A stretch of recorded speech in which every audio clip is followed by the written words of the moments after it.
A group of 4 friends, Michael, Laura, Tom, and Emily, had long been planning a trip to the countryside to unwind. When Tom suggested spending the night by the swamps, everyone laughed at first. The swamp was surrounded by dark rumors. The locals said that those who stayed there after sunset disappeared without a trace. "Nonsense, de Boer," said Michael, packing up the tents. "It's just another horror story to scare off tourists." Laura, less confident, nevertheless agreed, not wanting to look cowardly. Emily was silent, and Tom, who was the initiator, only fueled the interest. "Let's check it out. If nothing happens, this will be a story that we will tell our whole lives." By evening, they reached the swamps. The place looked as if nature itself was trying to fence it off from strangers. Dark trees with gnarled roots lined the banks. The water was murky and thick, and the air smelled musty and damp. They set up camp on a dry patch of land at the water's edge, lit a fire, and began to have fun. Tom told jokes, Michael argued over who could light the fire first, and Laura got out her camera to capture the scenery. But as the sun sank below the horizon, the swamp seemed to come alive. Fog began to creep across the water, rising higher and higher. The sounds of insects and frogs suddenly died down. An ominous silence fell over the place. "It's too quiet," Laura muttered, looking into the thickening fog.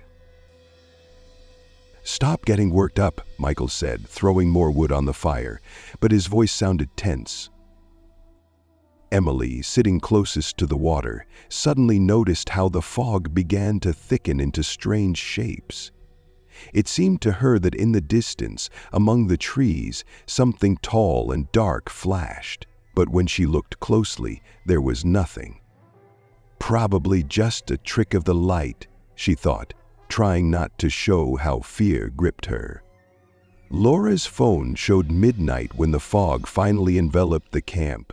The fire that had previously illuminated everything around was now barely visible through the thick curtain of white smoke.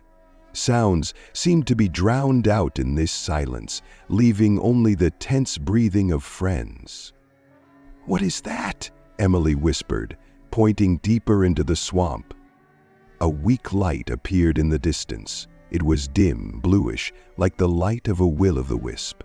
It flickered and died out, as if inviting her to come closer.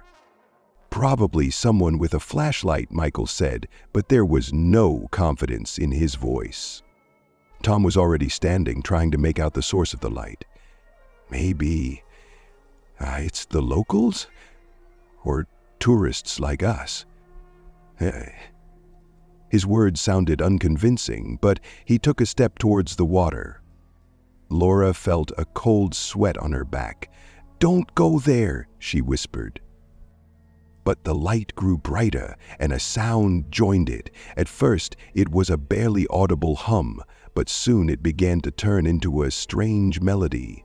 It was low, rhythmic, merging with the heavy beating of their hearts. Each of them felt as if the sound and the light were calling them. Michael felt an irresistible urge to take a step forward, although everything inside him screamed at him to stop. "I have to check," he muttered, not waiting for an answer. Tom had already gone deeper into the fog, his figure almost disappearing among the trees. Emily, feeling a tremor all over her body, stood up, but her legs were weak. "Why can't we leave?" Her voice was almost inaudible. Laura grabbed her hand, but felt a strange resistance. It seemed as if the very ground beneath them was becoming softer, pulling them into place. The lights were multiplying now, flickering in different spots across the swamp. They were moving, swirling and pulsating, as if dancing in the night. Each of the friends felt the lights calling their names. "Do you hear it?" Michael whispered, looking back at Laura, but her eyes were staring into space. "I hear it," she said quietly, and her hand loosened, releasing Emily.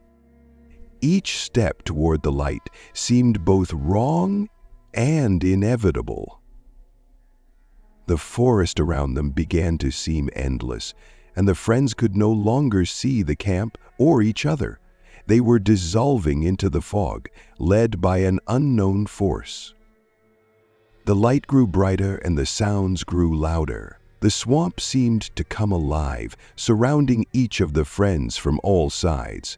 The fog turned into a thick wall, hiding the camp and the way back. One by one, they disappeared, led by an unknown force. Tom approached the water first, mesmerized by the blinking lights. They swirled, shimmered, luring him deeper.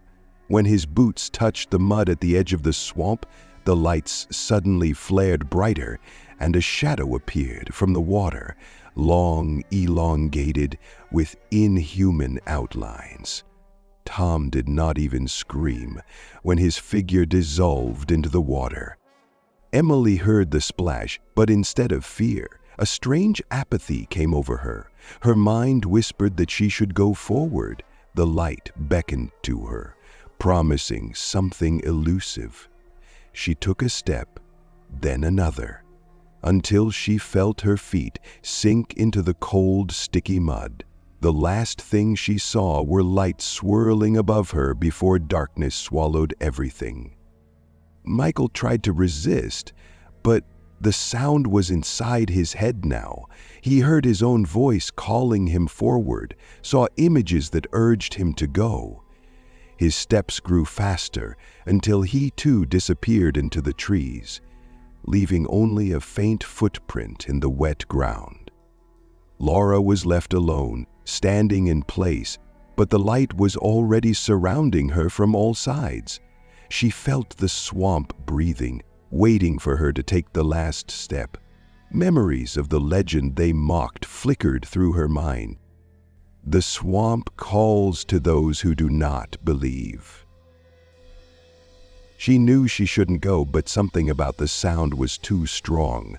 As her feet took the first step, her mind was no longer her own. The lights surrounded her, and a moment later she too disappeared into the fog. When dawn broke, the friends' camp stood untouched, tents, backpacks, and the remains of a fire. But they themselves were gone. Only a quiet fog still lay over the water. Later, locals passing by saw new lights circling over the swamp at night, just as bright and enticing. The legend of the swamp continued to live, and new victims only increased the number of those who now became part of its mysterious and terrible history.